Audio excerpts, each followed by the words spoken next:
உங்களுக்கு ஒன்று தெரியுமா? எனக்கு துன்பமே தீர மாட்டேங்குது, துன்பமே தீர மாட்டேங்குதுன்னா தும்பச்செடி இருக்குது இல்லைங்கம்மா, அந்த தும்பச்செடியை பிடுங்கி ஒரு 7 முறை சுற்றி ஓடுற நதியில் விட்டுட்டு வாங்க, கொஞ்சம் துன்பம் குறையுமில்ல?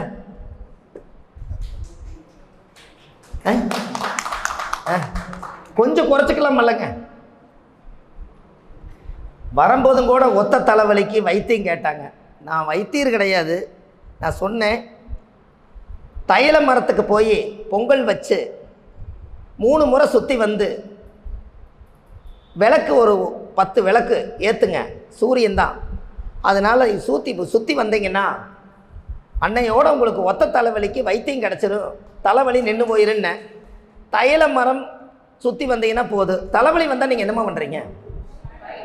அப்போ மூலாதாரத்தை சுற்றினீங்கன்னா சரியாக போயிருமில்லங்கன்னு சொல்கிறேன்.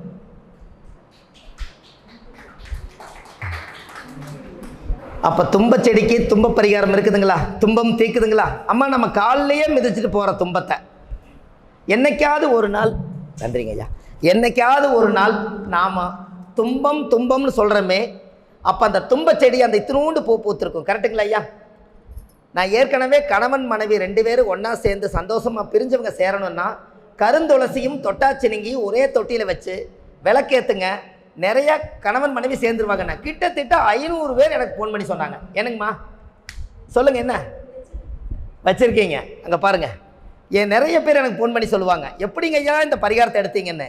அது என்ன கருந்துளசியும் தொட்டாச்சினிங்கையும் 2 ஏன் கனெக்ட் பண்ணீங்கன்னு கேட்டாங்க. என்னங்கம்மா? இல்லை, அது என்ன லாஜிக் சொல்லுங்கள். தொட்டா சுருங்குதுன்னு சொல்லாதீங்க. 2 பேர் இப்படி பிரிஞ்சிருக்காங்க, தொட்டனே சேர்ந்துக்கிறாங்கன்னு சொல்லுங்க. ஐயா, சினுங்கல் அது சேருது. அப்போ சேர்ற மூலிகை எது? அது சுருங்குதுங்கிறத விட்டு மறந்துடுங்க. அது சேருது. அது இப்படி இருந்து 2 பக்கம் இருந்தது சேருது, அப்படியே ஒரு ரக்கையாட்ட சேருது. சரி, ஒன்று.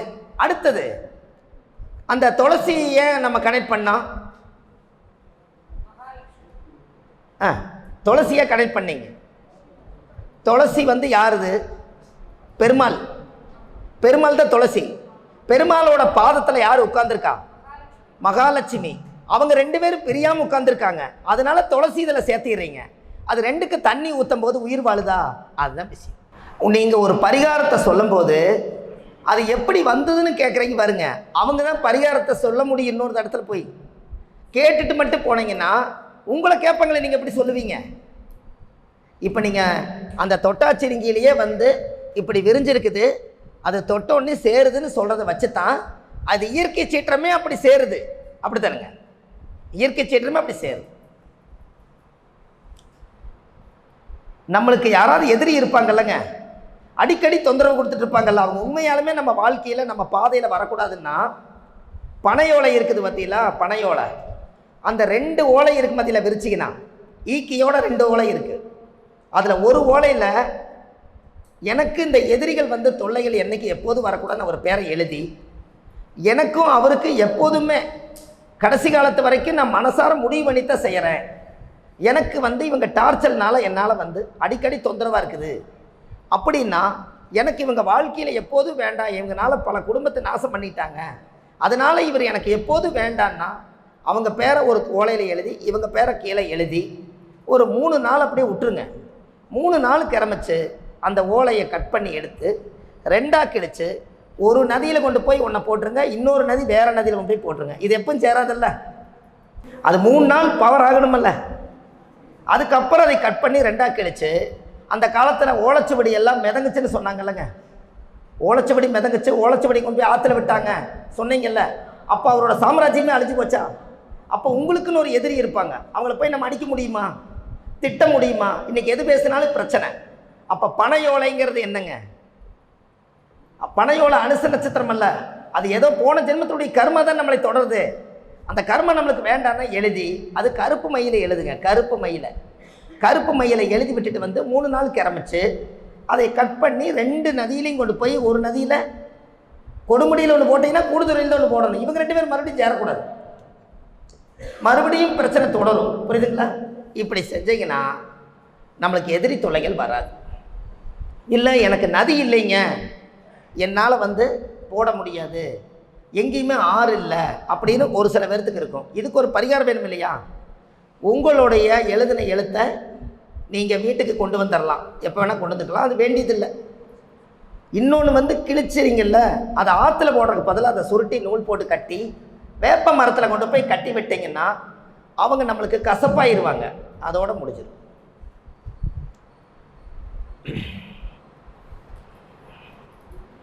இப்போ வேப்ப மரம் உங்களுக்கு கசப்பை எப்படி கொடுக்குதுன்னு இப்போ தெரியுது. இப்போ எழுதிட்டிங்களாம்மா? அம்மா இந்த போர் போடுறதுக்கு தண்ணிக்கு நிறையா போர் போட்டு 2 லட்சம் 3 லட்சம் செலவாகி தண்ணியே வரலைங்க, புகையாக போச்சு, பாறையாக போச்சு, 2 லட்சம் வீணாக போச்சுங்கிறாங்களே, இது சக்ஸஸ் ஆகிறதுக்காக ஒரு பரிகாரம் வேணுங்களா உங்களுக்கு? வேண்டியது இல்லைங்களா? சரி, அடுத்தது போய்க்கலாம். அதை கேட்டேங்க. என்னங்க அம்மா, அந்த காலத்து பரிகாரம், ஆதி கால பரிகாரம், தண்ணி கண்டிப்பாக கிடைக்கும். நான் சொல்கிற பரிகாரத்தை செய்யுங்க. இப்போ எழுதாதீங்க. இந்த மாடு நிறையா பொதுகி சுமந்துட்டு வருது இல்லைங்கம்மா, இந்த காட்டுக்குள்ளே மாட்டை கொண்டு போய் விட்டிங்கன்னா மாட்டுக்கு உப்பசம் தாங்க முடியாமல் அது மாட்டுக்கு மோப்ப சக்தி இருக்கிறனால எங்கேயாவது ஒரு பக்கத்தில் போய் அந்த மோப்ப சக்தியில் அந்த தண்ணி எங்கே இருக்குதோ, மாடு யூரின் போகும், மாடு எங்கே யூரின் போகுதோ அங்கே தான் தண்ணி இருக்கு. அந்த இடத்துல ஒன்று மாடு மோப்ப சக்தியில் ஈரப்பதம் எங்கே இருக்குதோ அங்கே தான் உடம்பை உப்பசத்தை உணர்த்துறதுக்காக உடம்பை கீழே படுத்து தூங்கும். அந்த இடத்துல தண்ணி இருக்கும். அங்கே போர் போட சொல்லுங்க, தண்ணி வந்துடும். எப்படி? அந்த காலத்தில் இதெல்லாம் செஞ்சுருக்காங்க. எப்படி யோசிச்சிருக்காங்கன்னு பாருங்கள். மாடு அவ்வளோ சீக்கிரம் நின்றுட்டே தானே சாப்பிடுது, அவ்வளோ சுலபமாக அது உட்காராது. நீங்கள் அவுத்து விட்டிங்கன்னா ஒரு தோட்டத்துக்குள்ளே அது எந்த இடத்துல யூரின், மாட்டு அந்த கண்ணுக்குட்டிக்கு வர யூரின் போகுது பாருங்கள், அதுக்கும் கூட தெரியும் அது எங்கே யூரின் போகுது, அதை கரெக்டாக பாயிண்ட் அதுதான். அங்கே ஒரு ரவுண்ட் பண்ணி வச்சு போர் போடுங்க, நீங்கள் 500 அடியில் போடுற தண்ணி 300 அடியில் வந்துடும். அப்போது இதனால தான் இந்த இடத்துல நல்லா யோசிச்சு பாருங்கள். ரிஷப ராசியில் என்ன கிரகம் உச்சம்?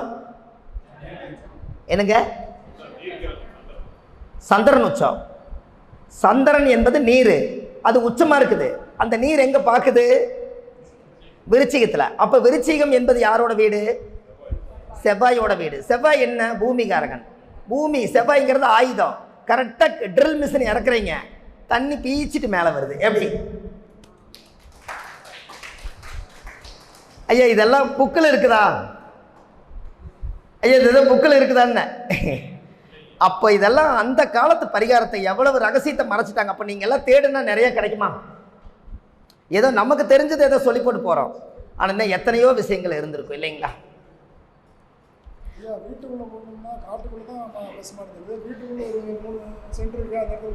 கரெக்டாக சொன்னீங்க. வீட்டுக்குள்ளே போடுறதா இருந்துச்சுன்னா நீங்கள் 4 இடத்துல 4 இரும்பு கம்பியை இவ்வளவு நீளம் நூலில் கட்டி 4 இடத்த 4 குச்சியில் கட்டி அந்த இடத்துல விட்டுருங்க, விடிய வரைக்கும் விட்டுருங்க.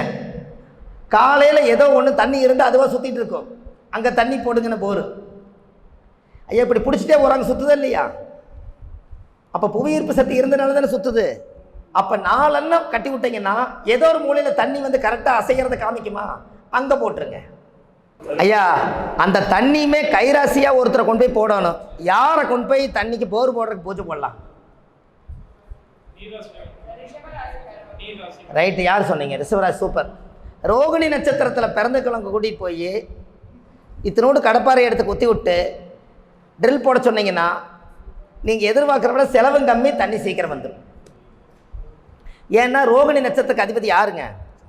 அவர் உச்சமாக இருக்கிறார், அவர்கிட்ட தான் தண்ணி இருக்குது. அவர் தோண்டுனா தண்ணி வரும். ஏன்னா உங்ககிட்ட கேட்பாங்க, இதெல்லாம் சொன்னீங்களே யார் இப்போ வீடு கட்டுறக்கே யார் பேரில் கட்டுன்னு கேட்குறாங்கல்ல, அதுபோல் யார் பேரில் தண்ணி போடுறது கேட்பாங்கல்ல.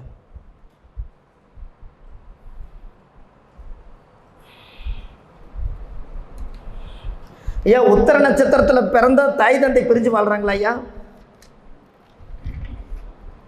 உத்தர நட்சத்திரத்தில் யாராவது இருந்தால் தாய் தந்தைகளை விட்டு தள்ளி இருந்தால் தான் நல்லா இருக்கு, இல்லாட்டி தாய் தந்தைகளை விட்டு பிரிஞ்சே வாழணும், இல்லை தாய் தந்தை சண்டை இருந்தால் சண்டை வரும். அது நிஜமானு சொல்லுங்கள். என்னங்கய்யா? வந்துட்டே இருக்கும்.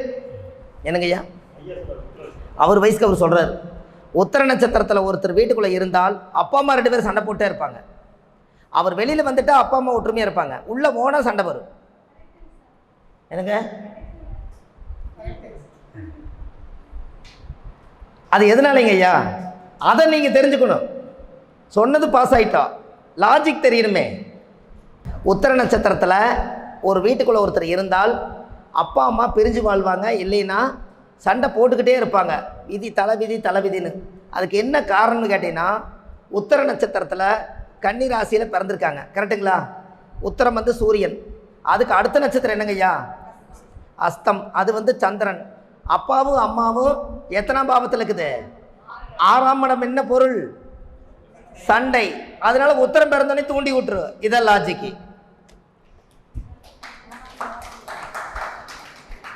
இப்போ தெரியுதுங்களா ஐயா? காலச்சக்கரத்துக்குள்ளேயே விதி இருக்குது, நம்ம எடுத்த போதும். 6ஆம் இடம் என்பது சண்டை, வழக்கு, நோய், கடன், எதிரி. அங்கே சூரியன் சந்திரனுடைய ஆதிக்கத்துக்கு இவர் தான் உத்தரத்தில் பிறக்கிறார். அப்பனுக்கு பதிலாக மகனாகிறார். சிம்மத்துக்கு வராது, 5ஆம் பாவம் அல்லங்க, அது காதல் அல்லவா? 6ஆம் பாவம் தானே ஐயா. 5ஆம் பாவம் காதல்னு வச்சாங்களா இல்லையா? ஆனால் 5ஆம் பாவம் காதலுங்கிறதுக்கு ஏதாவது ரூல்ஸ் இருக்கா சொல்லுங்க. என்னங்கம்மா? இருதயம் மேலே போகும். இருதயம் கடகம் இல்லைங்கம்மா, கடகம் கடகம். அம்மா அம்மா கடகம் வந்து நம்ம அந்த பாதத்தை அந்த அந்த அந்த இதை சொன்னோம், அங்கே தான் இருக்குது. மேசத்தலை, ரிஷபம் கழுத்து, மிதுன தோள்பட்டை, கடக மார்பு, சிம்ம வயிறு. இப்போ சொல்லுங்க. கன்னி இடுப்பு, துலா சிறுநீரகம், விருச்சிக ஆசன வாய்வு, கர்ப்பப்பை, தனுசு தொடை, மகர முழங்கால், கும்ப கணுக்கால், மீனம் பாதம். இந்த லாஜிக் அப்படியே வச்சுக்கிட்டிங்கன்னா எந்தெந்த பாவகங்கள் எதுக்கு நம்மளுக்கு கனெக்ட் ஆகுதுன்னு தெரியும்.